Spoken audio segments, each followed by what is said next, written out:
43, qui nous occupe actuellement, continue l'étude des plaques commencée au module 41 et 42. Nous allons principalement nous intéresser dans ce module aux plaques rectangulaires, appuyées ou encastrées, et avec des charges réparties. Alors, donc, la flexion des plaques rectangulaires, avec d'abord des charges réparties. De quoi s'agit-il? Eh bien, il s'agit de cette plaque que vous voyez ici représentée. C'est une plaque plane rectangulaire appuyée sur tout le pourtour et les charges sont bien réparties.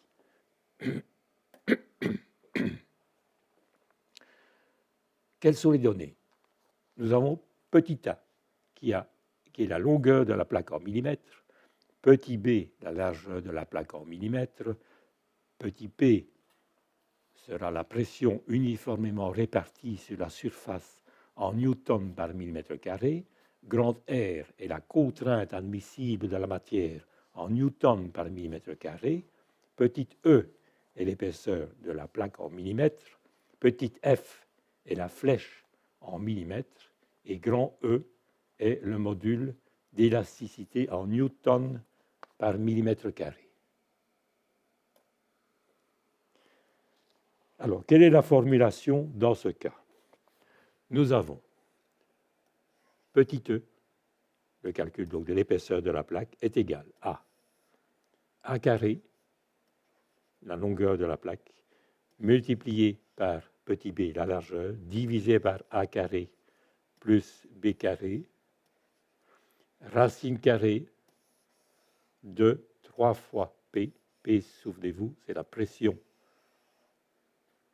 exercée sur la plaque, divisé par 4 fois grand R.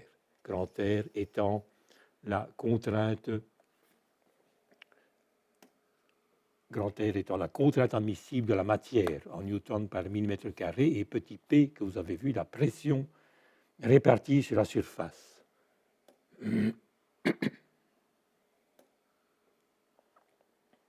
Alors, le calcul de la flèche est le suivant, petit f égale 5 fois petit p, comme nous avons vu tout à l'heure. Oui, il s'agit ici de petit p, 5 petit p, divisé par 32, grand E, le module d'élasticité, multiplié par l'épaisseur au cube, multiplié par A4,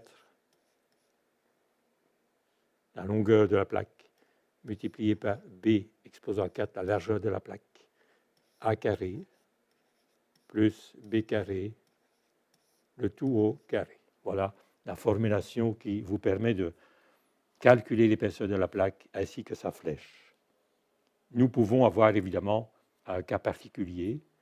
Par exemple, si la plaque est carrée, la formulation devient alors petit e égale a divisé par 4, racine carrée de 3 fois p divisé par grand R.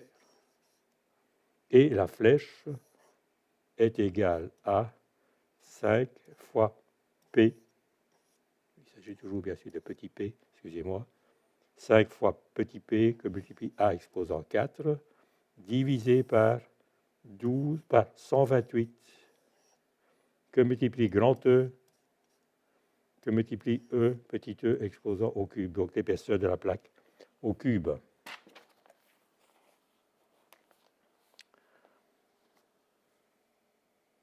Nous allons faire un exercice résolu, déterminer l'épaisseur de la tôle d'acier qui constitue le plancher d'une nacelle de nettoyage des vitres. Ce sont les petites nacelles que vous pouvez apercevoir longeant les façades verticales et qui permettent de nettoyer les vitres de ces grands bâtiments.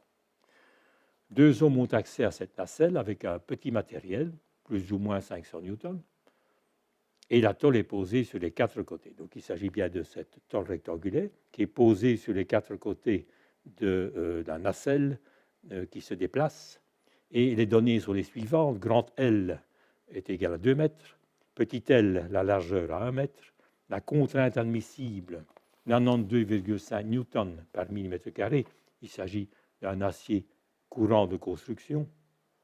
Et par conséquent, nous prenons un coefficient de 4 si la contrainte de l'acier, la contrainte de rupture de l'acier est égale à 370 newtons par millimètre carré. Si nous prenons un coefficient de 4, eh bien, nous avons une contrainte admissible égale à 92,5 newtons par millimètre carré. Le module d'élasticité est celui de l'acier, 220 000 newtons par millimètre carré. Voilà un peu les données. Alors, il faut considérer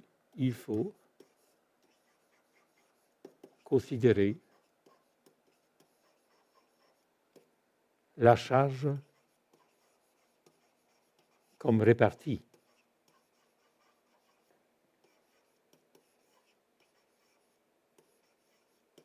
En effet, la charge est bien répartie sur toute la surface de ce plancher, c'est-à-dire 2 fois 750 newtons.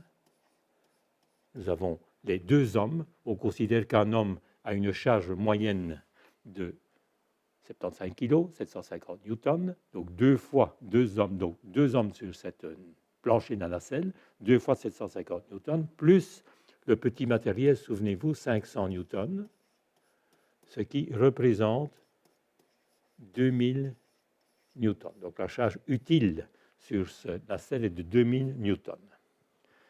La pression uniformément répartie, la pression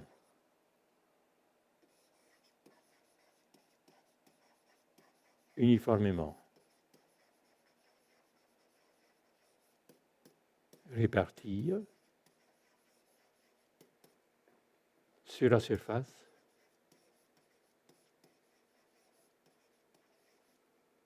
est donc de 2000 newtons sur une surface de 2 mètres carrés. En effet, 2 mètres fois 1 mètre, nous avons bien 2 mètres carrés, soit 1000 newtons par mètre carré, ou 0,001 newtons par millimètre carré. Souvenez-vous, la pression, donc il s'agit bien de petit p, c'est le petit p que nous avons défini précédemment. Je vais vous le remontrer dans les données.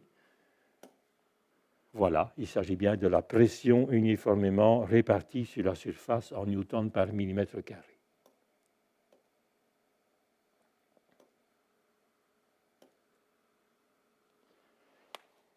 Alors, le calcul de petit e, qu'en est-il?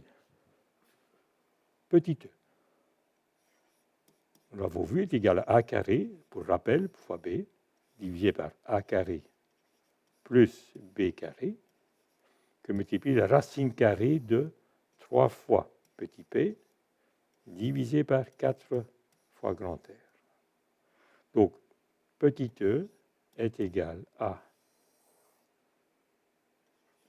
2000 au carré, fois petit b 1000, divisé par a carré 2000 au carré, plus petit b au carré, donc plus 1000 au carré, que multiplie la racine carrée de 3 fois petit p, nous avons vu, le voici, fois 0,00, donc 1 millième, divisé par 4 fois grand R étant égal à 92,5 newtons par millimètre carré, soit une épaisseur égale à 2,27 mm. Nous allons bien sûr opter pour 3 mm. Voilà l'épaisseur nécessaire calculée de cette plaque rectangulaire. Nous allons maintenant vérifier la flèche. Alors, cette flèche doit être inférieure ou égale à petit a divisé par 200. Pour cela, vous voyez la norme EN 1808, je vous rappelle, qui traite notamment des exigences de sécurité des plateformes élévatrices, donc des plateformes suspendues, c'est le cas de notre exercice, des plateformes suspendues, il s'agit bien de plateformes suspendues, une nacelle est une plateforme suspendue, et notamment l'annexe A, l'annexe grand A, qui concerne les essais. Voilà, donc cette norme 1808 traite bien de ce domaine, et vous pouvez éventuellement la consulter pour obtenir de plus amples renseignements. Donc, petit f est égal à 5 P divisé par 32 fois grand E, E au cube, je vous rappelle donc cette formulation de la flèche que nous avons déjà indiquée, que multiplie A exposant 4 fois B exposant 4 divisé par A carré plus B carré, le tout au carré. Petit f égale à 5 fois petit p. Nous avons vu 0, 1 millième. Nous avons vu précédemment. 32. Grand E, qui est le module d'élasticité, nous avons vu que nous le prenons égal à 220 000 newtons par millimètre carré. C'est le module d'élasticité de l'acier que multiplie bien sûr E au cube, l'épaisseur que nous avons choisi 3 mm, donc 3 au cube. Que multiplie A, nous avons toujours la longueur de la plaque 2000, exposant 4, que multiplie petit b 1000, exposant 4, divisé par A 2000 au carré, plus 1000 au carré, le tout au carré.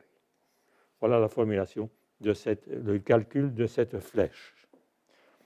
Petit f est égal à 16,83 mm. La flèche est trop importante. On imagine bien ici qu'elle est trop importante. Que faire dans ce cas? Vous voyez bien que cette flèche, que nous allons souligner ici, est assez importante. Que faire dans ce cas? Nous avons plusieurs solutions. Augmenter l'épaisseur de la tôle.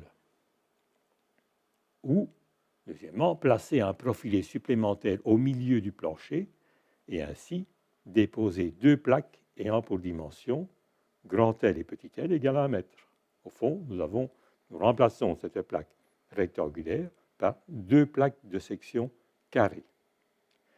Si nous optons pour la première solution, qui est la plus facile à mettre en œuvre, nous allons recalculer la flèche. Alors, cette flèche, que vaut-elle? Petit f égale 5 fois 0,001 divisé, donc je reprends la formule que nous avons déjà utilisée précédemment, 32 fois 220 000 fois 4 au cube.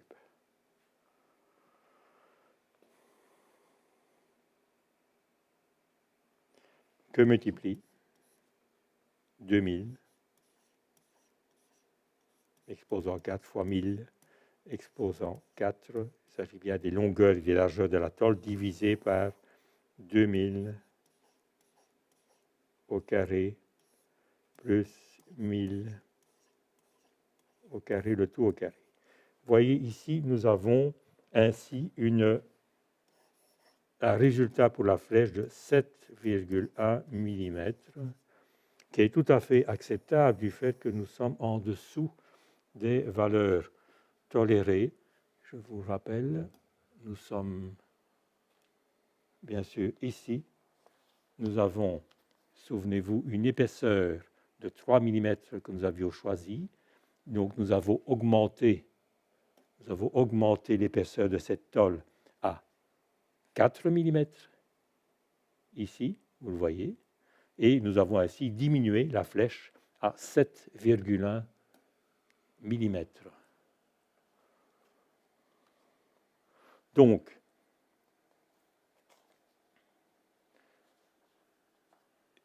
souvenez-vous également que la flèche que nous avions fixée inférieure à A sur 200, c'est-à-dire, il faut le dire aussi, inférieure à ou égale à A étant égal à 2000 sur 200, c'est-à-dire, elle doit être inférieure à 10 mm. Voilà un peu la référence à ne pas dépasser, 10 mm. Alors, dans le premier cas, nous sommes au-dessus, 16,83 mm, et nous avons ainsi, si nous optons pour la première solution d'augmenter l'épaisseur de la tôle à 4 mm, nous avons une flèche de 7,1 mm qui est évidemment inférieure à nos 10 mm que nous ne pouvons pas dépasser.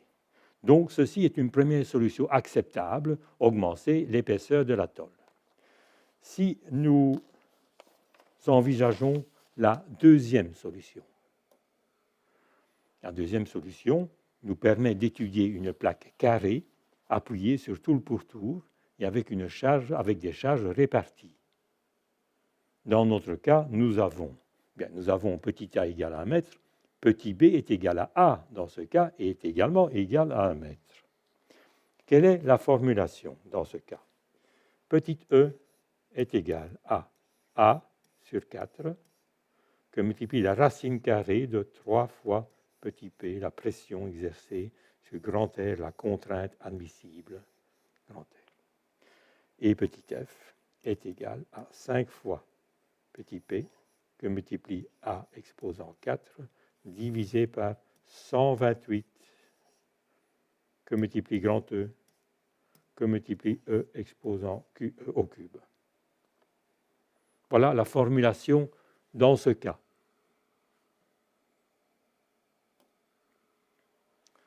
La charge répartie sur la surface de la plaque carrée devient 2000 divisé par 2. Souvenez-vous, nous avons une charge utile de 2000 newtons divisé par 2, c'est-à-dire 1000 newtons sur une surface maintenant de 1 mètre carré. 1, A égale 1, B égale 1, à 1 mètre carré, soit une pression, petit p, de 1000 newtons par mètre carré, où P est toujours égal à 1 millième de newton par mètre carré.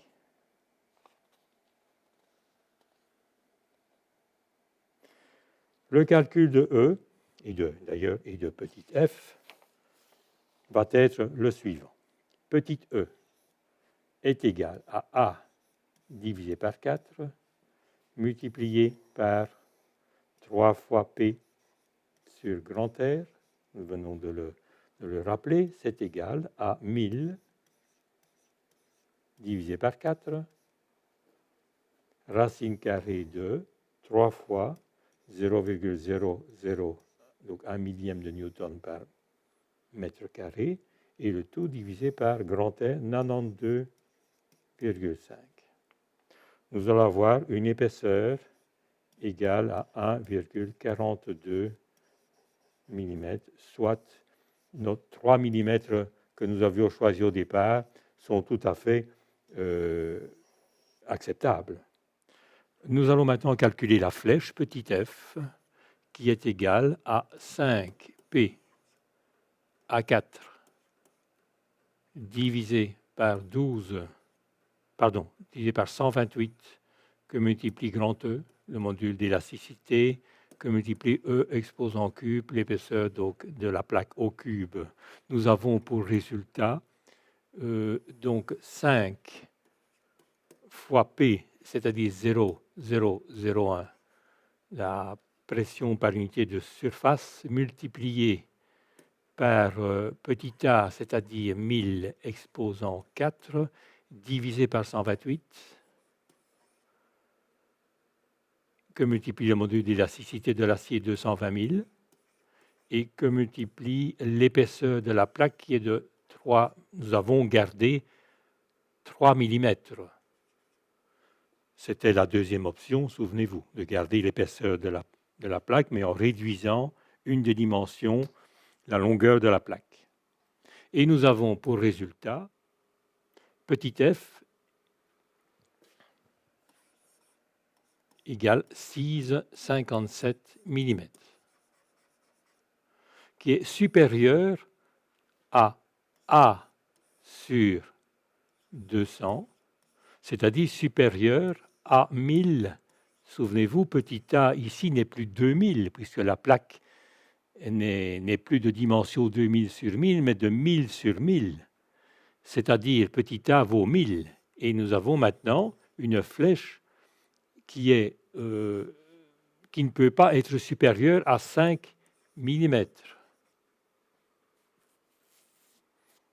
Or, notre flèche est supérieure à 5 mm. Elle est de 6,57 mm. Donc, nous choisissons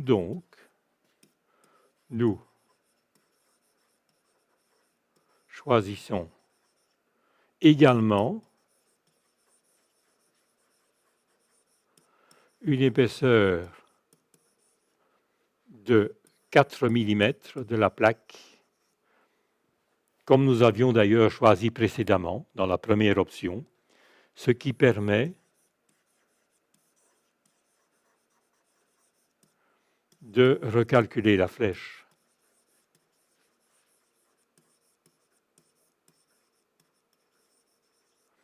Et celle-ci vaut petit f égale 5 fois 0,001, que multiplie bien sûr 1000 exposant 4 divisé par 128, divisé par le module d'élasticité 220 000, et bien sûr divisé par maintenant l'épaisseur qui n'est plus de 3 mm, de 4 mm, exposant cube, et nous avons une flèche de 2,77 mm, qui est évidemment tout à fait acceptable par rapport aux 5 mm maximum autorisé. Donc, la flèche est très faible,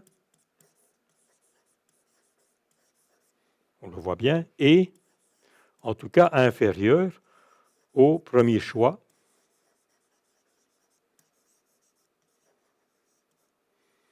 d'une plaque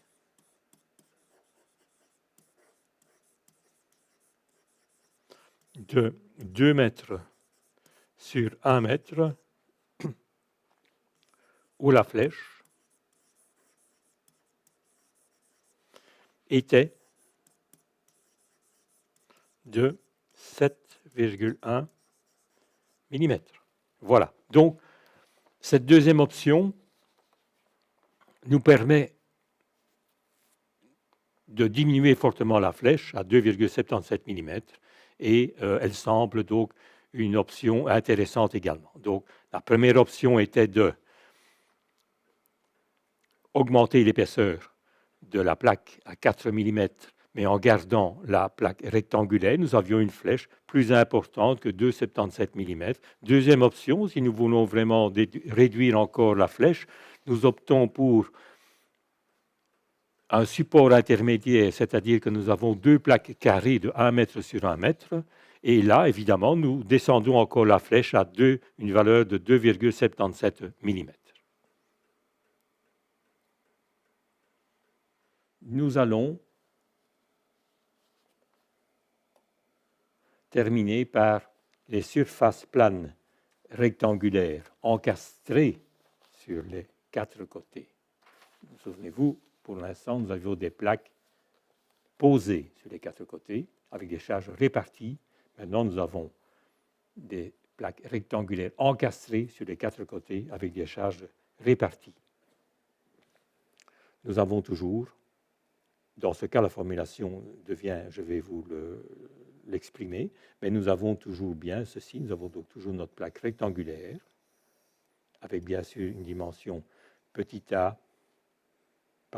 b et petit a.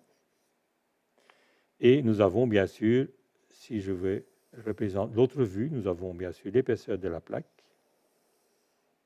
petit e, et nous avons une charge donc répartie qui est la suivante. Voilà. Et qui est donc petit p. Voilà. Alors, dans ce cas, la formulation est la suivante. Petit e égale la racine carrée de b carré fois petit p divisé par 2r que multiplie a exposant 4 divisé par a4 plus b4.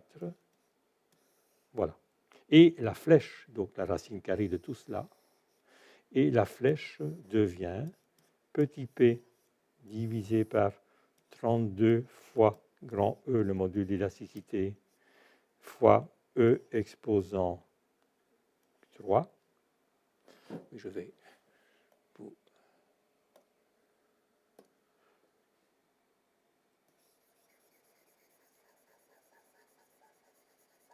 représenter ça d'une manière plus claire.